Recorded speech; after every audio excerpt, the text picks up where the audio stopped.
Eylon Levy is the current Israeli government spokesperson and former international media advisor to the President of Israel, Isaac Herzog, is now joining us live from Tel Aviv. Sir, it's great to have you with us again. Welcome to the show. Thank you. It's good to be back.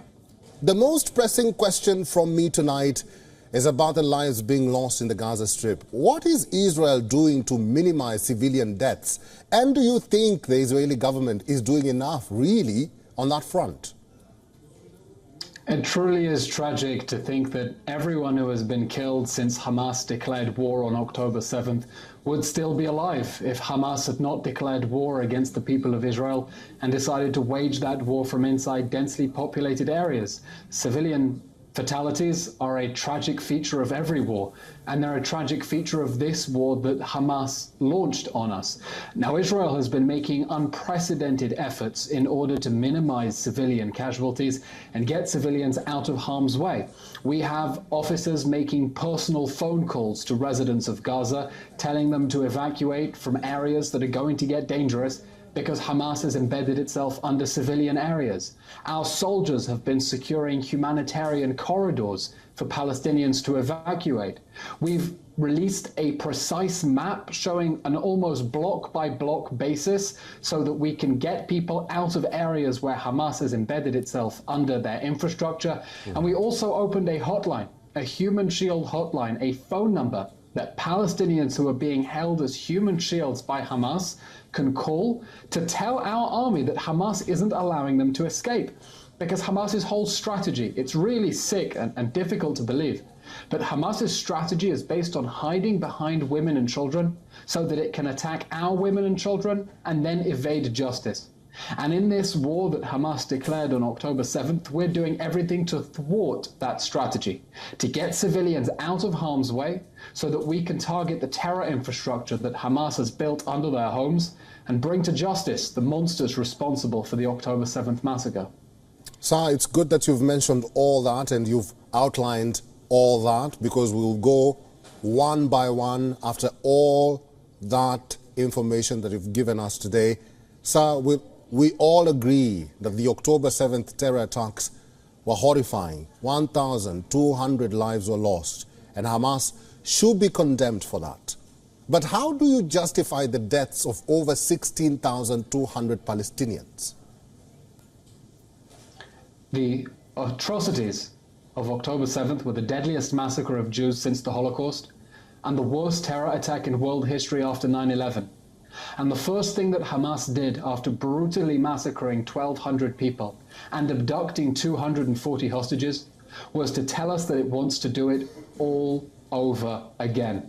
Hamas leaders are openly saying they want to perpetrate more October 7th massacres, as many as it takes to murder every man, woman, child in this country.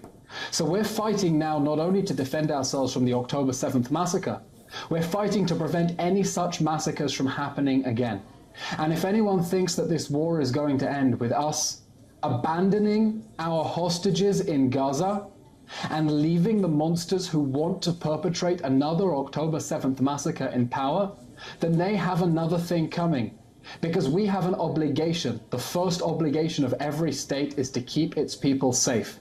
Hamas declared war on us. We didn't want this war or start this war or expect this war. Hamas declared war on us, and we are fighting to defend ourselves.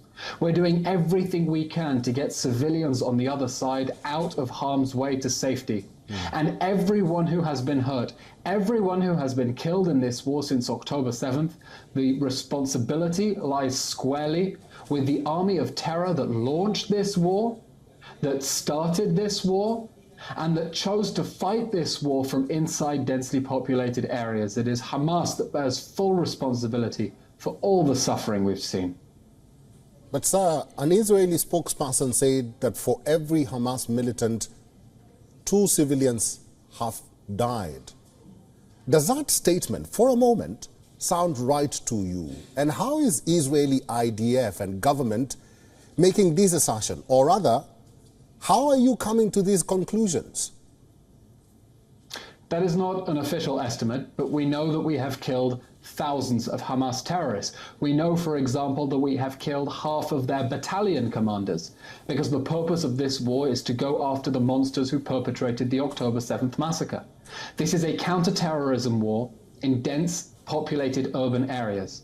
Just like the West fought wars in Iraq and in Afghanistan, and to defeat ISIS when 86 nations came together to destroy ISIS in Iraq and Syria.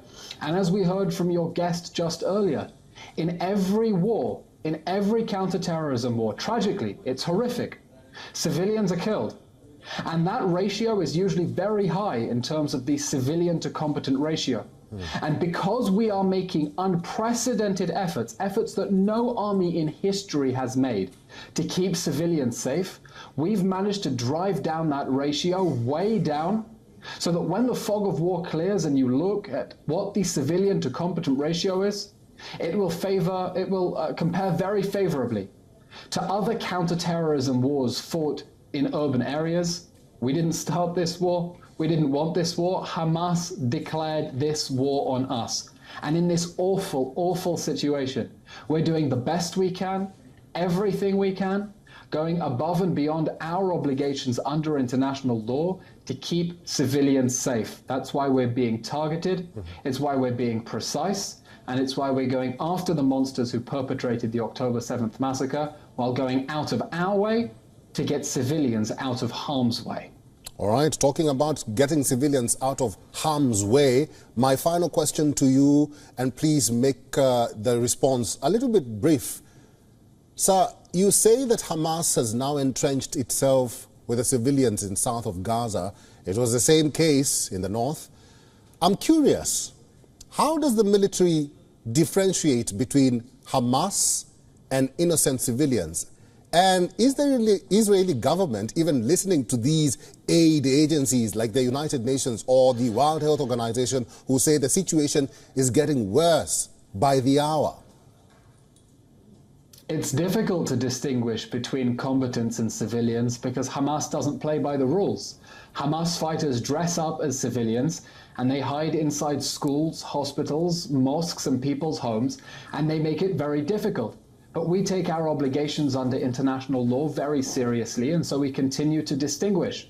On the basis of very precise evidence, we know where their commanders are. Our soldiers are engaged in close face-to-face fighting against Hamas terrorists. So we distinguish between civilians and terrorists. We go after the terrorists. We try to get civilians out of harm's way.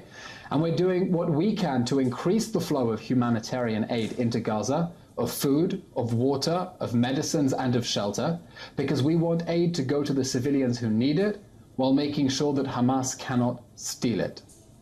Eylon Levy is the current Israeli government spokesperson and former international media advisor to the President of Israel, Isaac Herzog.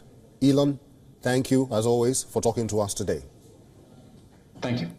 WION is now available in your country. Download the app now and get all the news on the move.